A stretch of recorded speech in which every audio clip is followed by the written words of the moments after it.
Hey guys, welcome back. So this is going to be another PlayStation 1 pickup video. As you know, that's my focus this year. It's all about PlayStation. I'm trying to build that PS1 collection up to a good level. Got a lot of games to find and, you know, so far so good. I've been getting some good deals. It's been an interesting journey as well. I'll just say that there are some of the pricier games I'm now finding that the best option is to use auctions, which I really don't like using, but they're much better than buy nows because looking at the prices, I've been keeping an eye on the price of the expensive games that I want, and the buy nows are getting silly on some of them, and they're completely unrealistic as well. So, you know, as an example, the other day someone listed a copy of Sonic Wings Special, which I've always known from when Labosu77 Owen, when he picked it up years back, I think for £1 in a charity shop. I remember that he said at the time that game was, I think it was like 100, 150 or something like that at the time. It's always been an expensive, allegedly rare game. So this guy listed it and he misspelt wings. He put wins instead, W-I-N-D-S.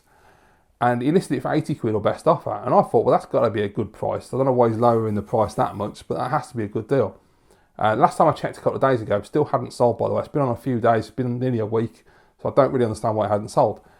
Then a guy goes and lists one on auction, 99p starting bid. Now, bear in mind, when I've looked at the buy nows, the majority of them, besides that one that's misspelt for 80 quid, you're talking about 140 plus. Some are asking more than £200 for this game. It's ridiculous. And this guy lists one, 99p starting bid. I put it on my watch list. I thought, I'm going to watch this and see what people are actually willing to pay for this game so I can get a good idea of what it's worth. So eBay has now updated their watch list for some reason, and now you can see how many people are watching an item. So it got up to 20 watchers by the end of it. And when the auction ended, I just let it go, didn't pay any attention to it. The following morning I woke up, picked up my phone, I was on eBay looking at things. I thought, I'll just check, see how much Sonic Wings sold for. It sold for £33. So that proves a point, doesn't it really, that people are not willing to pay excessive amounts of money for that game. If you've got 20 people watching it and it sold for 33 quid, all those people that are asking 140 plus are absolutely deluded. Even the guy who's asking 80 quid has got no chance at all. So, you know, if people always say that what it sells for sets the price and that's why the price fluctuates and goes up, well, if that Sonic Wings Special has just sold, and by the way, the condition was excellent, it wasn't beaten up or anything, it's in really nice condition. If it's in really nice condition and it sells for 33 quid, to me, in my mind, that's what that game is now worth. So I wouldn't pay any more than, say, £40. That would be my maximum on that game. It's not that good either, by the way. I played the Super Nintendo version, which was all right. You know, I've never been a massive fan of it. It's just an okay shooter. So, I mean, you know, I'd spend 40 quid on it if I wanted to play it, but I wouldn't go any higher than that. And yeah, it just proves you've got to be careful. You know, Jackie Chan's shot up, Lomax shot up. I'm now seeing Lomax come down on the buy nows. There was one listed for 70 quid the other day. So that's come right down. So, you know, eventually people will realise that their buy now prices are ridiculous because people just won't pay the money. And, you know, I just don't like auctions. I really hate auctions. They drive me crazy. I hate waiting like a week to buy a game. I want to just buy it there and then. But, you know, it is what it is. It's just what you have to do, unfortunately. So I'm just concentrating on all the cheaper games at the moment, just enjoying hoovering those up and playing them. And really, as I've said before, that's all it's about, is playing the games. It's lovely having the collection. I love building the collection, sharing it with you guys, having it on the shelf, doing collection videos, and that's awesome. But there's nothing better than just sitting back, turning on the PlayStation and just playing the games and enjoying them. Right, so anyway, this video, I've got 3 games for you. Only 3 this time. There are some more on the way. Got to wait for them to be delivered. One was delivered earlier. Unfortunately, he didn't leave it where they normally leave it, in a safe place. He took it back to the office. Pain in the arse. So I've got to get up tomorrow and go over there and pick it up. So, and if it's the one I think it is, it's a real pain because I was looking forward to playing that today, but there you go. So I thought I'd just make this pickup video, show these 3 games because I've had them for a couple of weeks and it saves me waiting for more games, and also you guys will get more pickup videos because, you know, I can make multiple. I will ask you before I show you the games. I've had an idea as well. I'm interested to know, guys, because I know that shorter videos get more views and people, you know, with the busy lives that people lead now, they don't have the time for 20, 30, 40 an hour. So what would you prefer? Would you prefer a pickup video like this where I'll show you multiple games? Or would you prefer if I just do individual pickups? What I was thinking was, you know, like if you watched me for a while, you'll remember my Super Nintendo videos. When I'd get one game, it'd come in the post, I'd unbox it on camera, show you the condition of it, give my reaction to it, and then we'd do a gameplay at the end of the video. that's something I was considering doing for each individual game, because then I can also make more regular content as well, so you guys get a lot more to watch. So let me know what you prefer in the comments, guys. Anyway, first game, classic Missile Command. Very nice condition, all complete with manual. There we go, nice flat manual. Got a bargain on this one, by the way. Disc is in really good shape as well. Yeah, I won this on auction, I think, for £1.50. So you can't argue with that, can you, really? I had to pay postage, so it ended up being about £3.50, £3.75, something like that. But nonetheless, can't argue. Yeah, really decent, actually. I said before, I'm trying to pick up the Atari era arcade games that they remastered on PlayStation. I've got Pong, I've got Space Invaders. I've played Asteroids before, I need to get that again. That's a brilliant game. Now I've got Missile Command, which is one of my favourite Atari 2600 games. And it's really decent. The thing is, it's got two different modes. It's got a Classics mode, which just looks like Missile Command with nicer graphics.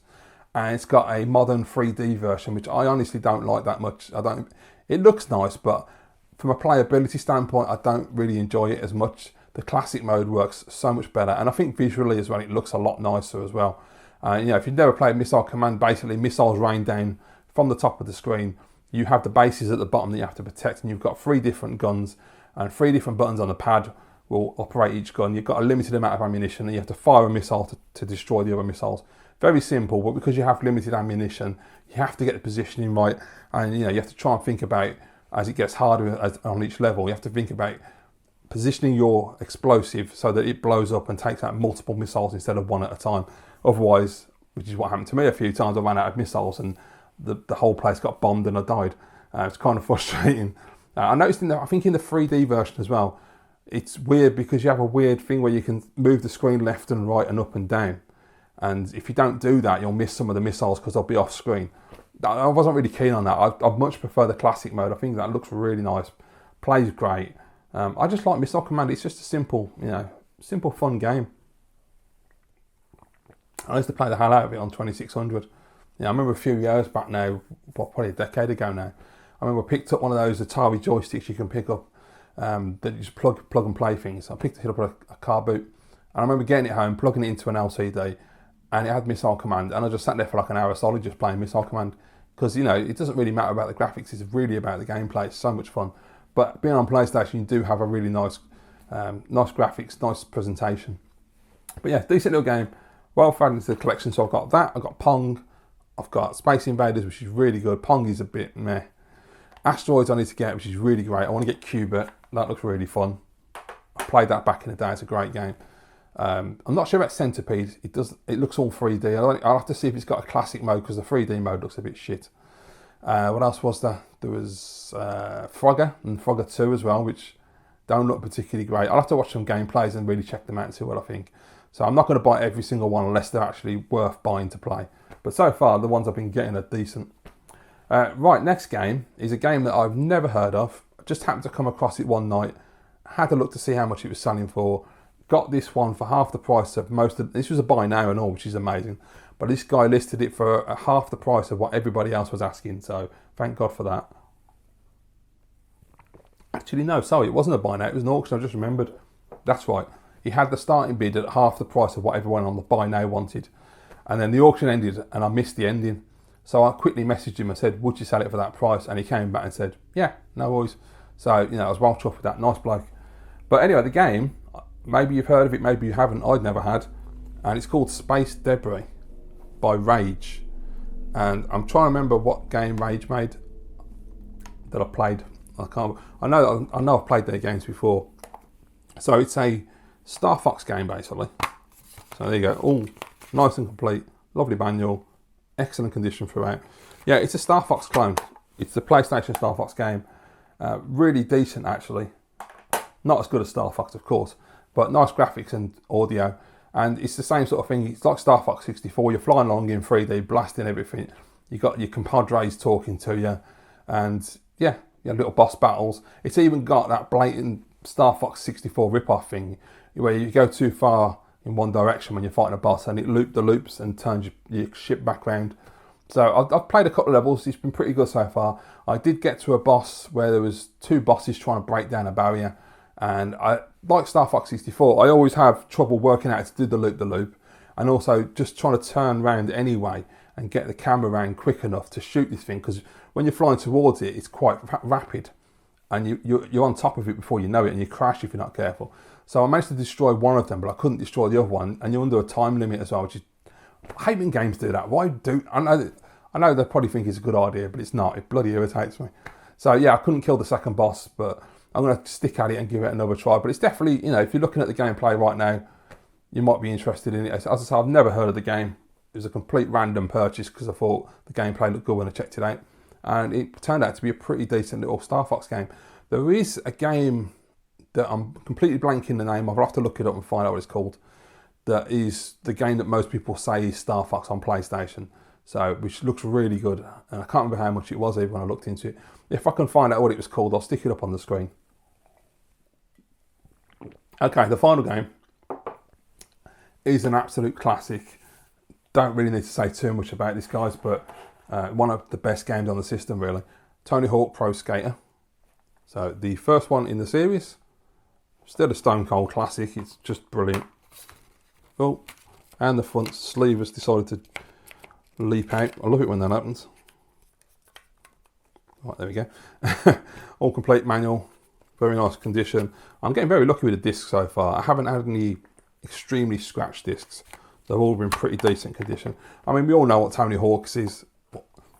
Fantastic title. I've been playing it all week, and it's so nostalgic when I put that on because of the music and the era as well. And you know, back then, when did this? What was it? 99 when this came out?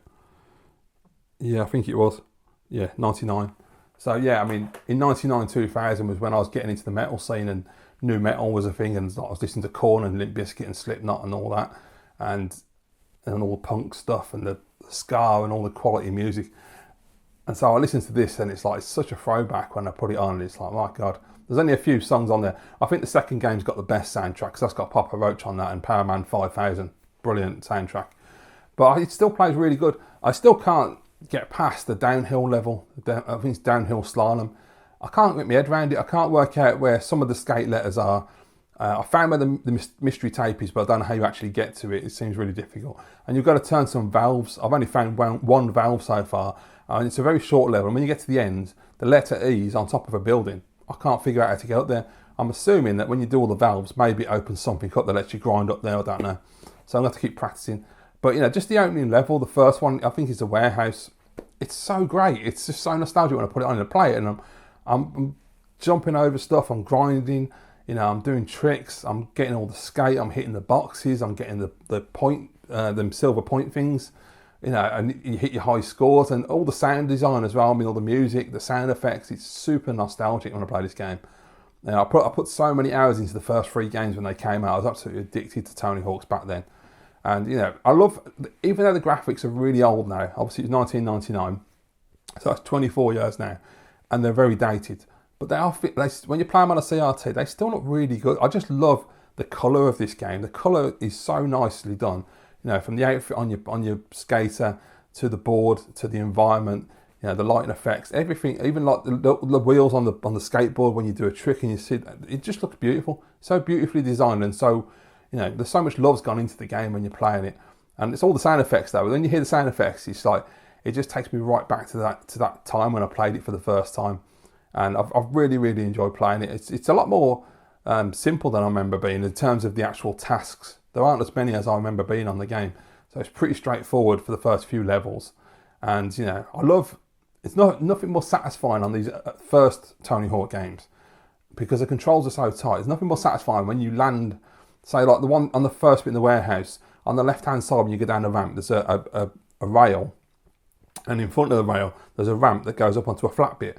I love going up there and then going up the upper ramp, getting some speed, dropping down, coming straight across the flat bit, assuming the camera's in the right position, because the camera's a pain in the arse, but jumping off there, doing a trick, and then landing straight on the rail and grinding all the way to the end without falling off. It's so satisfying when you do that. Or you've got that box over the other two, I don't know what you called it, ramp, thank you. the box over the ramp with the glass in it where the mystery tape is. And, you know, getting enough speed up to jump over there and do a big Japan, which is my favourite move, and just flying straight over the top and landing perfectly. It is super satisfying. I just find that the first 2 games in particular, they still hold up really well. Their controls are really tight. The level design is brilliant, you know, and it's just a ton of fun, and the soundtracks are absolutely great. You know, the third one, I still like it, but I've been playing the third one recently on the Xbox, and it doesn't hold up as well for me as the first two games. There's something very special about those two games on PlayStation that the third game doesn't have, and I put a ridiculous amount of time into the third one. You know, back then, I remember I used to have all my CDs burnt onto my Xbox because I had a modded Xbox as well, so I had a 160 gigabyte hard drive. I had absolutely shitloads of music on there, and I would just play Tony Hawk 3 over and over and over again all day long. I was obsessed with that game. But now I don't enjoy it anywhere near as much as I enjoy the first two games. And then from number 4 onwards, I just don't care. I don't really enjoy those other games. But yeah, Tony Hawk, man, what a classic. What a great game. I will be picking up number 2. Absolutely got to get that one. Because as I say, that hangar level alone is, for me, the best level in any Tony Hawk game. I absolutely love that. And the soundtrack, oh, superb. So there you go, guys. Those are the latest editions, the latest 3. As I say, I've got one in the post I've got to pick up tomorrow. I've got another one that's on its way.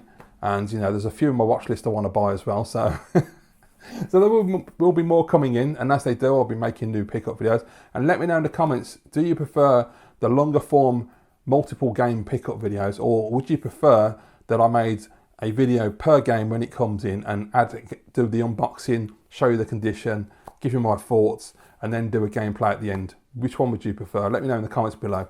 If you enjoyed the video, guys, as always, please give it a thumbs up. Really helps the channel. And if you want to see more content from me, just subscribe to the channel, click the notification bell. You'll never miss an upload. Thanks for watching, and I'll see you next time.